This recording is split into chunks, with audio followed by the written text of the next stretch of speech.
Hello everybody, and welcome back to another episode of the Daily Crypto News. And don't you just hate it when you go to the store, you have bags full of freaking food and you forget one thing?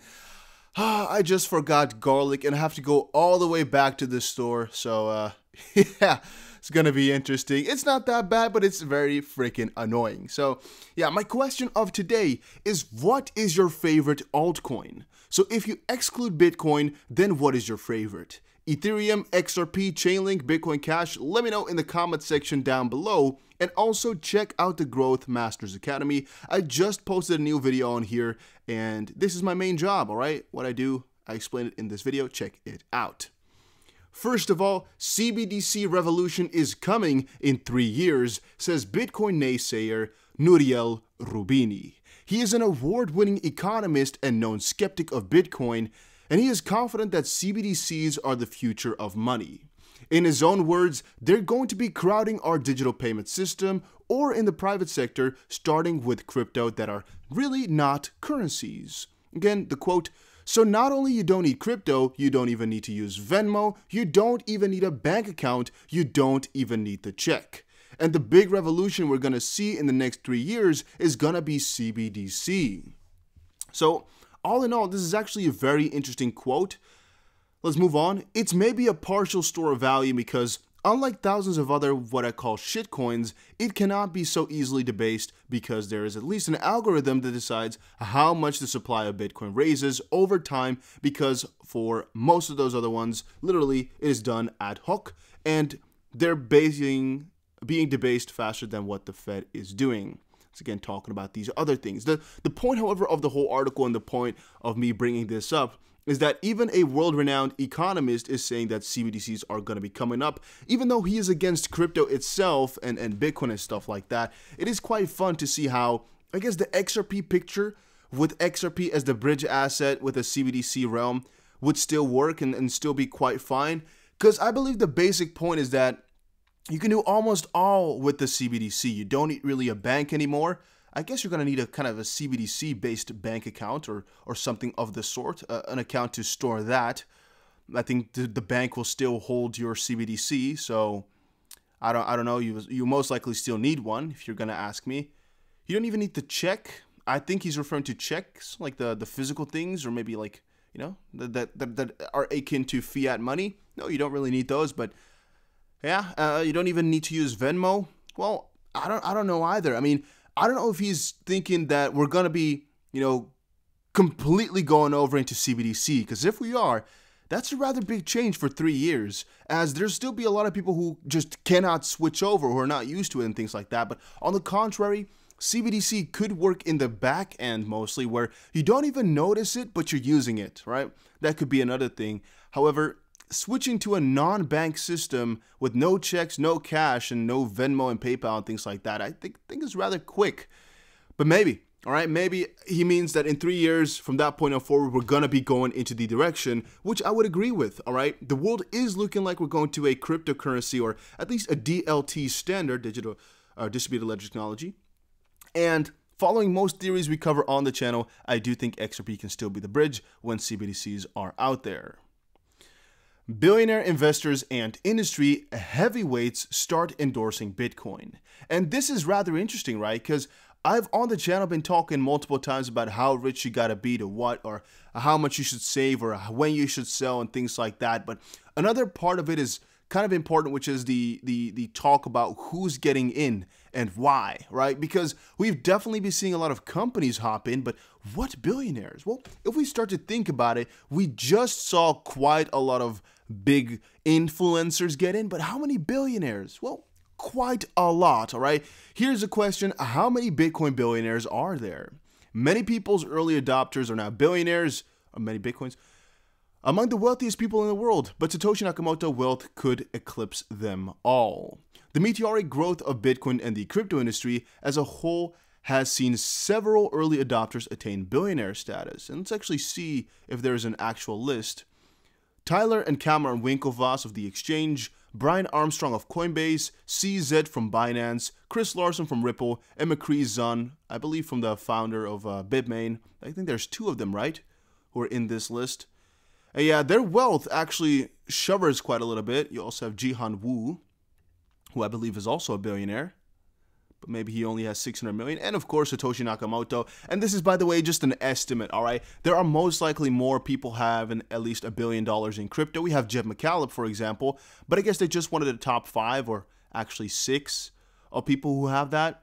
Because honestly speaking, I think Jeb McCallum has, you know, quite a significant amount, all right? Quite a significant amount, but at least $2-3 billion if I were to make my own estimate right now. And I think Brad Garlinghouse is also a billionaire at some points. Maybe not right now, but when XRP goes up, he is definitely a billionaire. So, I mean, he's an honorable mention in that sense as well. So, in this case here, Pomp said, "Oh my god, Stan Druckenmiller explaining why Bitcoin is the best asset." Is again a rather interesting thing. And here we have another list on the holders of cryptocurrency, not only Bitcoin, not only XRP. Paul Tudor Jones, Stanley Druckenmiller, Kathy Wood, Chamath Palihapitiya, whatever, Mike Novogratz, Abigail Johnson, and Jack Dorsey. All Bitcoiners, what could you possibly know what the world's best investors don't know? And that's an important remark, all right? There's been a lot of guys out there who are very, very wealthy who are not investing in Bitcoin because they just want to crazily speculate. They know something that we don't, most likely. All right. And whenever I'm saying Bitcoin here, I mean cryptocurrency because, well, Bitcoin is most likely just a start. And a lot of these guys who get into Bitcoin eventually switch over to different altcoins, but a lot of them get introduced via this way. So, again, Microsoft partners with Ripple customer DLocal to expand in emerging markets. So, yes, it is there. We talk very often on the channel about how mutual connections are eventually going to be very freaking huge. Here we go. Microsoft Giant has partnered with Ripple client DLocal to reach new clients in emerging countries with localized payment methods provided by DLocal. Yeah, damn. Reported by Business Wire, global tech giant Microsoft has joined forces with DLocal, a RippleNet client, to add new payment solutions in Nigeria and expand to other emerging markets. The global fintech has joined forces with DLocal, a major cross-border payment provider for merchants in emerging markets, to find new clients over there for a start and provide them with localized payment solutions. Microsoft intends to make use of DLocal's pay-ins solution for transferring funds. New customers in Nigeria will be able to make purchases on the Microsoft Store site, and DLocal will enable them to pay with their local bank cards. So this might actually be one of the first connections to Microsoft in the real sense, where they are literally using Ripple in that sense, if DLocal is, which is another interesting thing to talk about and how and what they use it for. But another cool part is Microsoft is getting closer and closer to crypto, guys. I mean, one part of it, yes, is that they're connected to Ripple, I guess another connection that they have, but another part is what is their stance upon crypto. We've never seen a very positive one. I shouldn't say that. We have sometimes seen a positive one, but one of my emails on my phone is all of a sudden giving me a notification. Your password has, please put in password. That is kind of scary. You guys know when you open the mail app on your phone, it just all of a sudden says put in your password, which kind of feels like your account has just gotten hacked. It's not an important email, but it's something interesting to consider. It is an email that I use for some of my Instagram accounts that I run. So that's a rather interesting development. But I'll talk more about what has happened, I guess, when I find it out. I'll talk about it on the Growth Masters Academy. Check it out. So yeah, Microsoft is getting closer and closer to Bitcoin. They have sometimes, I guess, put up a positive stance towards it, but mostly, and the most recent ones, I believe, from Bill, were all rather negative, I'm thinking. However, a ex-Microsoft employee, so possibly not an employee when this all occurred, has now been jailed. He worked from August 2016 to June 2018 at Microsoft, and right now he just went to a prison after being ordered to pay more than $8 million because he stole some money, I believe. I believe that's what he did, right? He's a 26-year-old living in Washington, D.C., and I think he was just stealing money or what? Kavursh used his colleagues' test accounts and a Bitcoin mixer to cover up the crime. For 7 months, about $2.8 million of Bitcoin were transferred to bank accounts.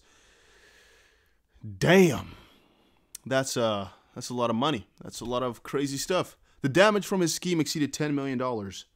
Okay, so all my email accounts are now having this. So I think it's just my my email app not working properly, because I don't think all my emails got hacked just now. That would at least not be a nice thing. I would not like that if that were to happen. Ethereum 2.0 interest picking up steam as holders reallocate their capital.